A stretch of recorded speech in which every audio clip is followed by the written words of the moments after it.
Hi guys. ఇంకా ఈ వీడియోలోకి వస్తే మీకు ఒక ఫ్రూట్ గురించి అయితే ఎక్స్ప్లెయిన్ చేస్తాను. చెప్పరా చెప్పు.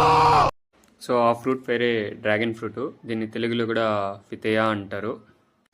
ఇంకా దీని సెంటర్ ఆఫ్ ఆరిజిన్ వచ్చి సెంట్రల్ అమెరికా. సో ఇంకా 19th సెంచరీలో వియత్నాంకి అయితే ట్రాన్స్ప్లాంట్ చేశారు. సో ఇప్పుడు వియత్నాం అనేది లార్జెస్ట్ కంట్రీ డ్రాగన్ ఫ్రూట్ అయితే పండించడంలో. ఇంకా 15 years ముందు అయితే మన ఇండియాకి ట్రాన్స్ప్లాంట్ చేశారు. మెయిన్గా గుజరాత్, కర్ణాటక, మహారాష్ట్ర ఈ స్టేట్స్లో అయితే ఎక్కువ గ్రో అవుతుంది. సో డ్రాగన్ ఫ్రూట్ అనేది మెయిన్గా 3 varieties. 3 varieties-లో పింక్ కలర్ది అయితే చాలా అంటే చాలా బాగుంటుంది.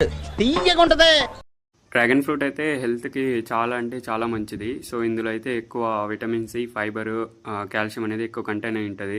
సో ఈ ఫ్రూట్ గురించి అయితే ఇంకా డీటెయిల్గా మొత్తం అనేది లాంగ్ వీడియో అయితే చేస్తాను. సో స్పేసింగ్ ఏంటి, ఎలా గ్రో చేస్తారు, ఎన్ని ఇయర్స్కి అనేది ఫ్రూట్ వస్తుంది, మనం ట్రాన్స్ప్లాంట్ చేసినప్పటి నుంచి అనేది మొత్తం ఒక లాంగ్ వీడియోలో అయితే షేర్ చేస్తాను. ఏమన్నా డౌట్స్ ఉంటే కామెంట్స్ పెట్టండి. కొత్త వాళ్ళు ఎవరైనా చూస్తుంటే లైక్, షేర్ అండ్ సబ్స్క్రైబ్.